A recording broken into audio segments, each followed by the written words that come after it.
salaamaaleykum gars yi Cheikh Ahmed Tidiane Ndaw moom nee na dafa juum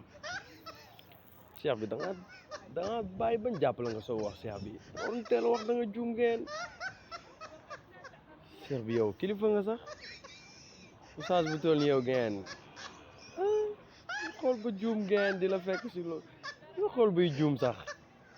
suy terre à terre yooyu débat yu suufe yooyu nga ciy juum oustaz Cheikh bi da nga juum waaw fee de moom mooy loolu moom fee moom boo jàkkaarloo gars yi moom ba ñu xool la laaj la seen question yooyu laa illah waa juum gi mooy gën a gaaw a génn lay kay moom doo xam moom laa illah ana ñeneen ñi